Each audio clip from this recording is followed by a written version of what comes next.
వికారాబాద్ జిల్లా పరిగి మండలం రూప్ఖాన్పేట్ గ్రామంలో సాయి శారద విద్యాలయం పాఠశాలలో శ్రీకృష్ణాష్టమి వేడుకలు ఘనంగా నిర్వహించారు. చిన్నారులు కృష్ణుడు గోపికల వేషధారణలు ధరించి ఊయలలు ఊగుతూ ఉట్టి కొడుతూ నృత్యాలు చేస్తూ అందరినీ అలరించారు.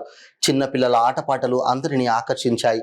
ఈ సందర్భంగా చిన్నారులు తల్లిదండ్రులు పాఠశాల ఉపాధ్యాయులు మాట్లాడుతూ ప్రతి పండుగకు సంబంధించి వాటి ప్రాముఖ్యత పిల్లలకు తెలిసేలా సాంస్కృతిక కార్యక్రమాలను నిర్వహించడం సంతోషంగా ఉందన్నారు.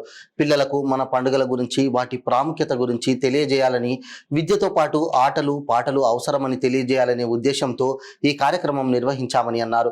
ఈ కార్యక్రమంలో ఉపాధ్యాయ బృందం, విద్యార్థుల తల్లిదండ్రులు, గ్రామస్తులు పాల్గొన్నారు.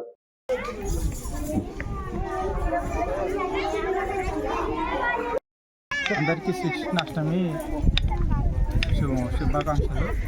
మరియు ఇది మా ఊరిలో ప్రత్యేకత. ప్రతి గోకులాష్టమి మా ఊరిలో జరపడం జరుగుతుంది.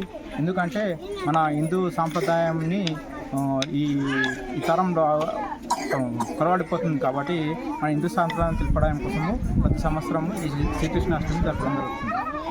సంస్కృతి భారతదేశం యొక్క మన సంస్కృతి సాంప్రదాయాలను మన అంతా తెలియడానికి మన ప్రతి సంవత్సరం మా స్కూల్లో ఈ శ్రీకృష్ణాష్టమి జరపడం జరుగుతుంది. ఇక్కడ ఉన్న విద్యార్థుల దగ్గర మన సాంప్రదాయాలంతా పాటపాటలు అందరినీ చేయడం జరుగుతుంది.